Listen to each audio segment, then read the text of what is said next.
What if I told you some spirits never left their graves, and tonight they might be watching you? If you love ghost stories, hit subscribe, tap like, and share this video so we can bring you even more terrifying tales. Subscribe, like, share to keep the ghosts coming. It began, as all curses do, in silence, the kind of silence that holds its breath before a scream. In 1996, a small prop department in Los Angeles received a peculiar request from a low-budget horror director named Alan Breck. He wanted a puppet, not just any puppet, but a living symbol of guilt, something human enough to disturb, yet lifeless enough to haunt. The film was meant to be called Pinocchio's Revenge. It was supposed to be fiction, but fiction, as some would later say, is merely the whisper of something that once existed. The craftsman chosen for this task was Elias Moretti, an Italian immigrant who had worked in theater puppetry for decades. He was known for his precision, his obsession with realism, and his unnerving ability to make wood look as if it remembered life. Elias lived in a small, decaying house on the outskirts of Glendale, where the air smelled of resin and forgotten dreams. Inside, the walls were lined with masks, puppets, and marionettes. Each had a name, each had a story, but the one he created for Breck's film would become infamous. A puppet, carved from the reclaimed wood of a church confessional burned down in 1953 after a lightning strike. It was meant to be a symbol of redemption. Instead, it became the vessel of vengeance. Elias worked on the puppet for 6 months. He carved the body from the charred wood, polished it until the black veins shimmered like old blood. The eyes were glass, pale blue, almost human. But the soul behind them, that was another matter. Elias claimed he didn't believe in superstition. Yet, his wife swore that he muttered prayers as he carved, that he sprinkled holy water on the tools, that sometimes he'd stop mid-cut, whispering, "No, not yet. He's not ready."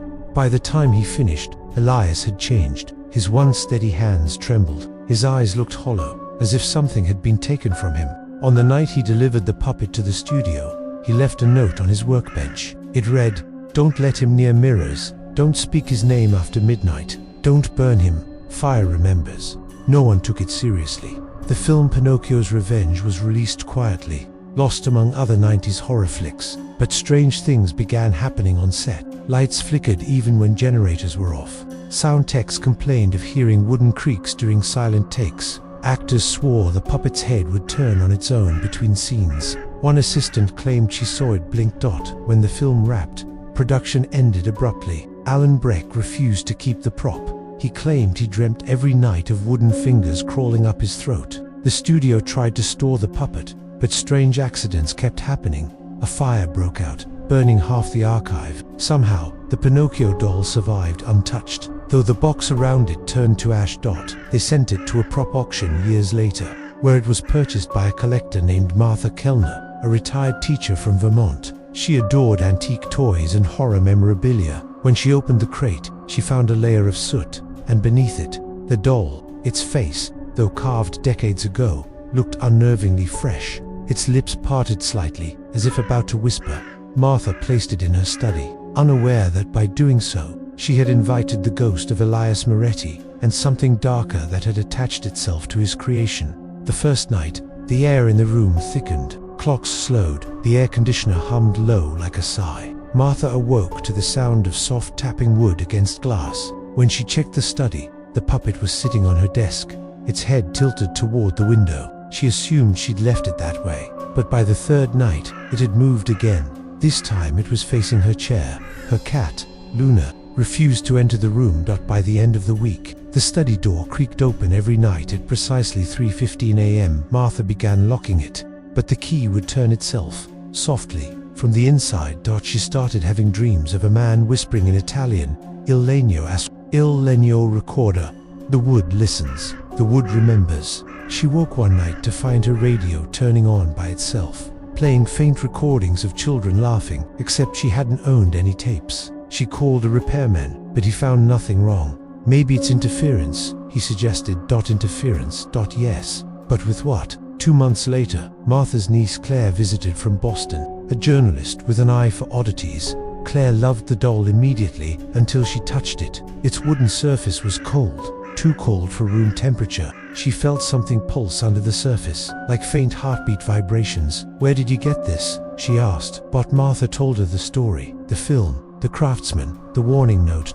Claire decided to dig deeper. She searched Elias Moretti's name in archives, finding only one surviving photo, a man standing before a wall of marionettes, each staring at him with human-like precision. But in the far corner, half hidden, was the Pinocchio puppet, and it looked older than the rest, as if it had existed before Elias ever touched it. Claire grew obsessed. She discovered that the wood from the church used to build the puppet came from St. Bartholomew's Parish, burned down in 1953, the same year a priest named Father Bellini had been accused of covering up a child's death during confession.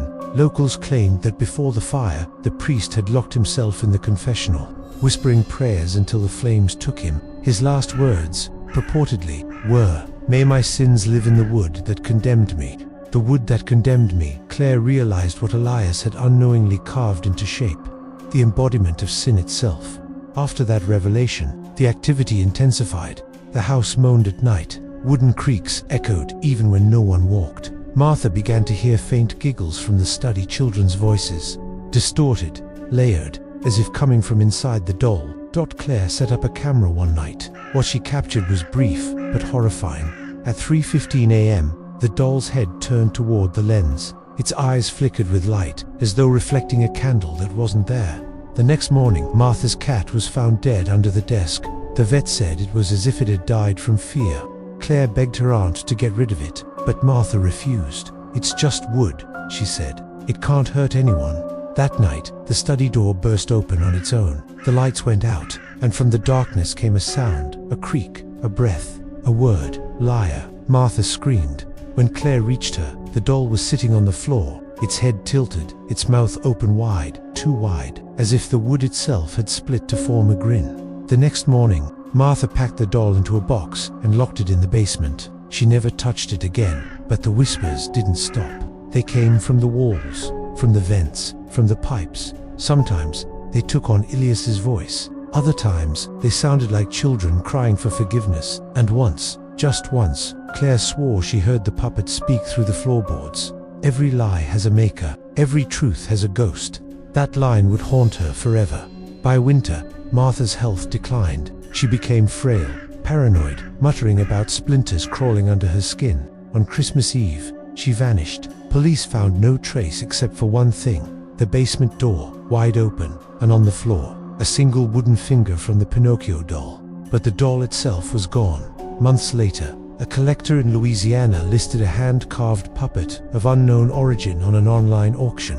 The photos matched perfectly. The doll's surface looked slightly cracked, as though it had aged centuries in months. It was purchased by a man named Derek Hensley, owner of a haunted artifacts museum in New Orleans. He planned to display it as America's most cursed doll.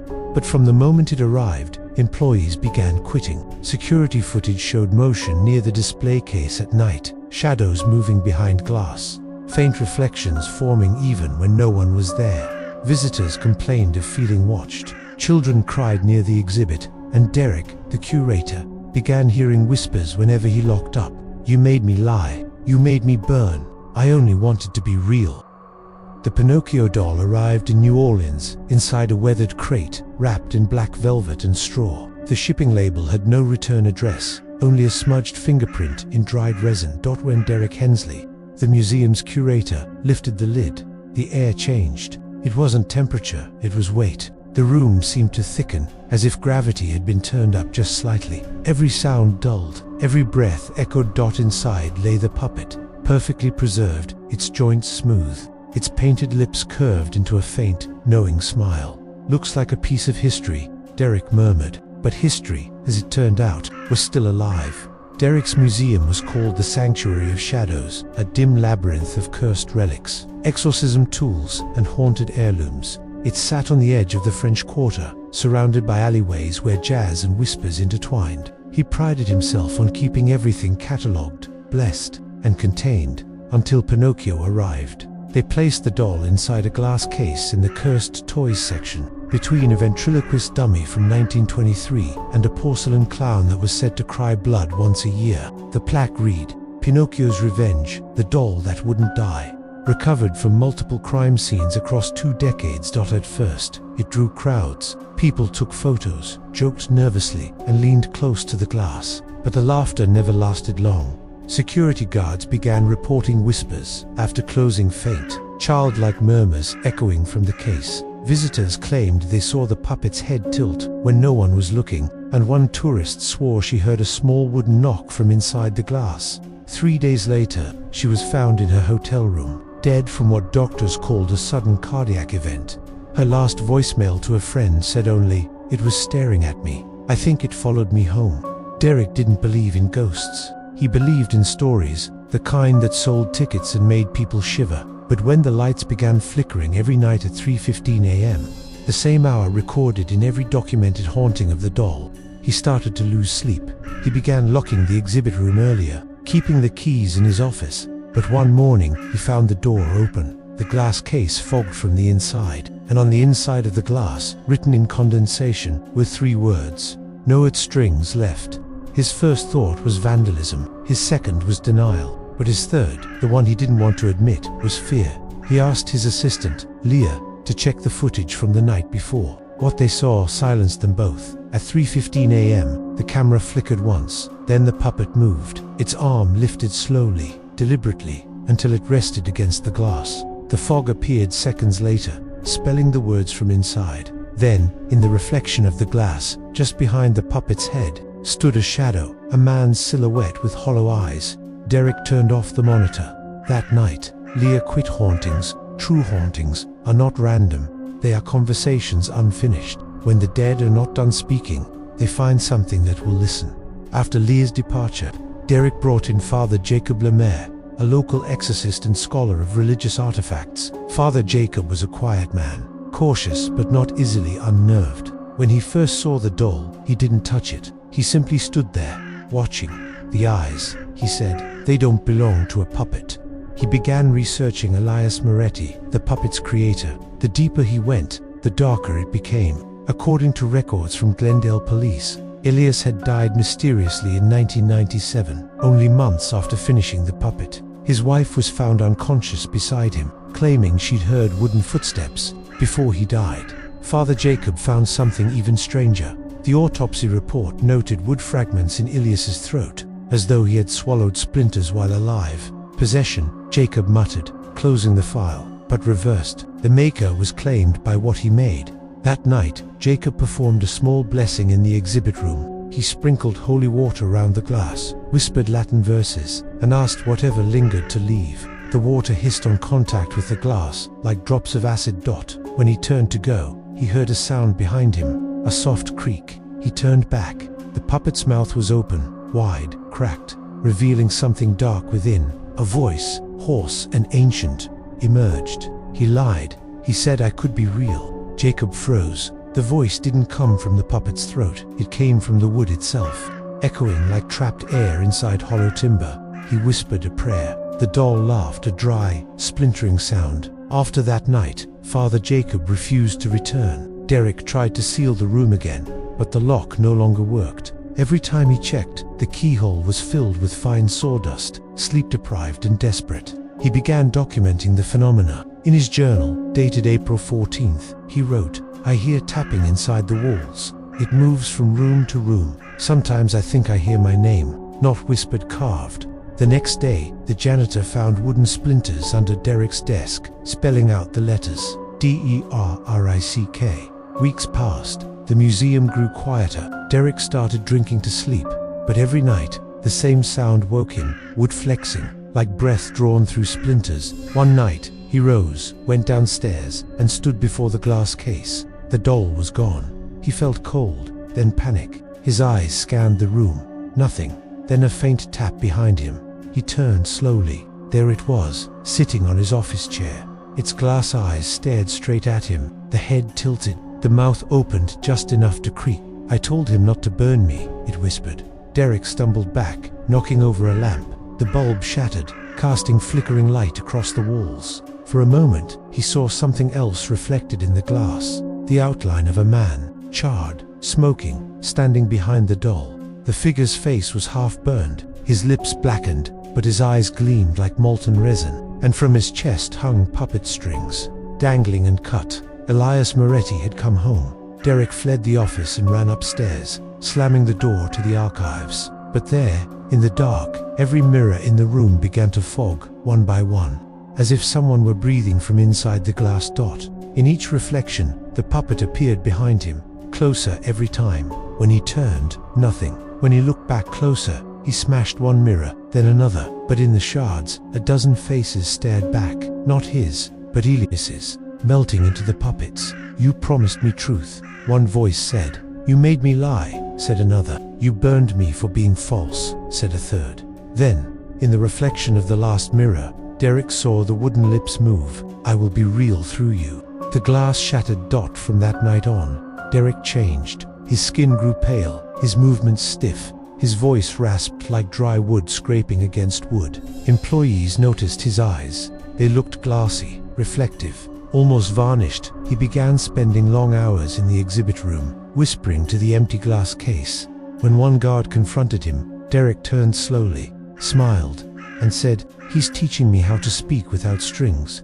Then he walked away, his footsteps echoing hollow, rhythmic, like the sound of a marionette's frame shifting. Within a week, Derek vanished. Only his journal remained, open to the final entry. "The wood remembers the fire remembers the lies, and the lies remember me." In the corner of the room, where the puppet once sat, lay something new, a carved wooden head, identical to Derek's. The eyes were glass. The museum closed soon after, but the puppet, it didn't stay behind. Reports surfaced weeks later. A delivery driver in Alabama found a crate labeled "Property of Sanctuary of Shadows."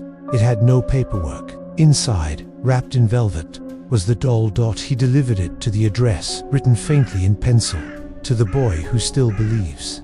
But no such address existed. The driver swore it had written itself while he wasn't looking. 2 days later, the driver's truck was found abandoned on the highway, the windshield covered in fine sawdust. In the passenger seat sat the doll. The curse had escaped containment, and wherever it went, the haunting followed voices in vents, the sound of wood creaking underfoot, the smell of smoke, the faint echo of a man's whisper, "I only wanted to be real."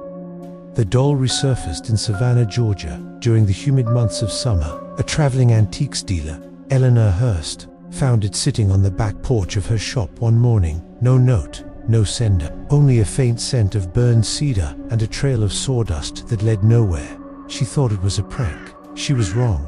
Eleanor specialized in haunted curiosities. She'd heard of the Sanctuary of Shadows fire, the blaze that destroyed most of Derek Hensley's museum after his disappearance. The authorities said lightning struck the building, igniting the wood from inside. What they didn't explain was why every other object melted, except the Pinocchio doll. Eleanor placed the puppet in her private collection, unaware that the thing she called antique was neither old nor young, neither alive nor dead. It existed between. She displayed it behind a small velvet rope, facing the front window of her shop. But customers began avoiding that side of the room. They said it felt colder there. Some heard whispers when they passed by, faint, childlike murmurs that shifted between laughter and weeping. At night, Eleanor heard footsteps in the storage room. When she checked, boxes had shifted, tools were scattered, and once, only once, she found her carving knife embedded in the wall, as if thrown. She blamed exhaustion, she blamed loneliness, until the night the doll called her name. It was 3:15 a.m. The air was heavy, the ceiling fan motionless, though the switch was on. Eleanor lay awake, eyes fixed on the dark outline of the puppet in the window. She could swear its head had turned slightly toward her. Then came the whisper. "Eleanor." Her heart stopped. It was a man's voice, faint but distinct, cracked, smoky, heavy with regret. "Eleanor, help me." She rose slowly, her breath shallow. "Who's there?" The voice came again from the doll. "He won't sleep. He wants to be real. He wants skin." She stepped back. The puppet's head turned fully toward her, the glass eyes catching faint light from the street outside. For a moment, she thought she saw a reflection, not her own, but that of a man in flames, his mouth open in silent agony. The lights flickered. The glass of the display case began to crack, lines spreading like veins across its surface. Then came the sound wood splitting, bones grinding, and a whisper that filled the room, echoing from everywhere and nowhere. "Every lie creates a ghost. The glass shattered. Eleanor screamed. 3 days later, the shop was found empty. No sign of Eleanor, no sign of forced entry. The only thing left was the puppet sitting on her counter, its head tilted, hands folded neatly on its lap. Its wooden mouth was slightly open, revealing something new inside, a human tooth. The case drew national attention. Among those who arrived to investigate was Dr. Marcus Vail, a parapsychologist known for his work with cursed artifacts. He'd heard rumors of the Pinocchio doll from Los Angeles to New Orleans, and now, standing before it, he felt the same heaviness that others had described. But Marcus wasn't easily frightened. He wanted answers, and answers require proximity to darkness. He placed the doll in a sealed container and transported it to his lab at St. Augustine University, where he began his study. He never should have brought it there. Marcus recorded every test. He measured electromagnetic fields, sound frequencies, and thermal fluctuations. The doll emitted an unusual vibration, not consistent, but responsive, as though it reacted to speech. When he spoke directly to it, the sensors spiked. "Do you understand me?" Marcus asked. No response. "Who are you?" Static. Then, a voice, faint, from the recorder playback. "He carved me wrong." Marcus rewound the tape. The voice repeated, clearer, "He carved me wrong." His assistant, Dr. Emily Rhodes, suggested it was a residual haunting, an echo of past energy. But Marcus noticed something else. The voice was not a child's. It was Elias Moretti's. He dug through archives again, finding Elias's old journals now preserved in Glendale's historical records. One passage caught his attention. "The wood burns even when it shouldn't. I hear him whisper in the grain. The boy, the liar, the one who wanted truth but was born from sin." Marcus began to realize the curse wasn't about Pinocchio the story. It was about Elias's confession through sleepless nights. Marcus pieced together the truth. In 1953, the church that burned St. Bartholomew's Parish was home to Father Bellini, accused of covering up a boy's death. But the real secret buried beneath the ash was darker. Bellini wasn't alone. A young carpenter named Elias Moretti had been his apprentice, and it was Elias who had built the confessional that trapped the priest during the fire. The story went that Bellini wanted to repent for the child's death. Elias, terrified of exposure, sealed the confessional doors before the priest could escape. He listened as the flames consumed the man alive. And as the priest burned, he cursed the wood itself.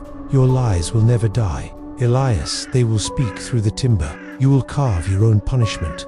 Decades later, when Elias used that same wood to carve the Pinocchio puppet, he unknowingly released the trapped spirit, the ghost of the priest, bound within the grain, yearning for truth, for flesh, for atonement. But the spirit had twisted, corrupted by pain and deceit. It no longer sought forgiveness. It sought realness. The experiments continued. Marcus placed the doll inside a containment chamber with electromagnetic shielding. At 3:15 a.m., every sensor spiked simultaneously. The glass vibrated, the temperature dropped below freezing. Then came the voice again, clearer, stronger. "You lied to Marcus." He froze. No one knew his secret, the fabricated research paper, the falsified data he published years ago. How do you know that?" he stammered for. The voice chuckled, dry and hollow. "The wood listens, the wood remembers." Marcus turned off the recording equipment, but the lights flickered, and a smell of burnt cedar filled the room. He turned toward the glass case and saw his own reflection staring back, but it smiled. The puppet was motionless, yet its shadow moved. "You can be real again," it whispered, "if you let me in." Marcus's breath shook. His body began to tremble uncontrollably. He screamed for Emily, but his voice broke, and for a brief moment, she saw it through the lab window, his face contorting, wooden cracks spreading across his skin like veins. His mouth opened, and a splinter emerged from his tongue. Then silence. When she entered, Marcus was gone. The puppet sat in the chair, hands folded, head tilted slightly, its face now painted with faint streaks of red, as if from within. On the desk lay Marcus's notebook, open to a single phrase scrawled over and over. "I am real. I am real. I am real." Emily destroyed the tapes, sealed the lab, and contacted Father Jacob Lemaire, the same priest who once tried to bless the doll years ago in New Orleans. He arrived 3 days later, gaunt, eyes shadowed, voice trembling. "This thing doesn't haunt places," he told her. "It haunts lies." He set up a ritual, not an exorcism, but a reckoning. Candles surrounded the puppet, holy symbols etched in chalk on the floor. Emily watched as Father Jacob began the Latin rite. The doll's eyes flickered. Smoke began to rise from its joints. Then, from the ceiling, the scent of burning wood filled the air, and a shadow took form above the doll, stretching tall, hollow, skeletal, wearing the charred remnants of a priest's robe. "You cannot burn me again," the voice thundered. The candles extinguished in a burst of wind. Father Jacob fell to his knees, clutching his chest. "Father Bellini," he whispered, "you are bound to sin, not to truth." The shadow's head tilted. Its hollow sockets glowed with embers. "Then let all liars burn." Every light shattered. The walls trembled, and from the puppet's wooden body, something emerged, a heart-shaped mass of charred wood, pulsing faintly, as if alive. Emily screamed. Father Jacob grabbed the relic and thrust it into the chalice of holy water. Steam hissed. The heart cracked. The voice howled, not from the air, but from the wood, from the walls, from inside them both. The puppet convulsed, its limbs twisting, splintering, and through the smoke, they saw a child's face form in the vapor, innocent, hollow-eyed, whispering, "Am I real now?" Then silence. The puppet's body collapsed, split into pieces. When the authorities arrived, they found Father Jacob dead, his hands folded in prayer, his eyes open but peaceful. Emily survived, but her hair had turned white overnight. The remains of the doll were sealed in a lead container and buried beneath the university's chapel, under concrete and salt. For a time, all was quiet. But months later, during renovations, workers reported strange sounds under the chapel floor, faint tapping, rhythmic, almost like carving, and one of them swore he heard a whisper through the cracks, "Every lie must live again." The night the flames consumed the house on Elmwood Street was the night silence began to scream. The fire had burned fast, unnaturally so, like dry paper soaked in gasoline. When firefighters arrived, they said the blaze had already done its work. The structure was reduced to a hollow skeleton of ash and memory. Among the ruins, they found something peculiar, a single wooden figure, untouched by fire. Pinocchio. He sat in the corner of what had been the basement, blackened walls around him, his painted grin somehow brighter, cleaner, as if the flames had bowed in reverence. No human remains were recovered, no trace of Detective Cole, no sign of Sarah, just the doll, the chains, and a faint smell of burnt oak and varnish. Weeks passed. News stations covered the tragedy, labeling it the Elmwood Inferno mystery. Conspiracy threads spread online, claiming it was arson or a cult ritual gone wrong. But the deeper forums, the ones that deal in the uncanny, whispered of something older, something about the ghost of Pinocchio, a curse that began the moment an innocent soul was sacrificed to breathe life into wood. Some said the original craftsman's spirit, the nameless man who carved the first Pinocchio centuries ago, had never left. His soul, twisted by grief and regret, wandered from puppet to puppet, seeking vengeance on those who dared to imitate his creation.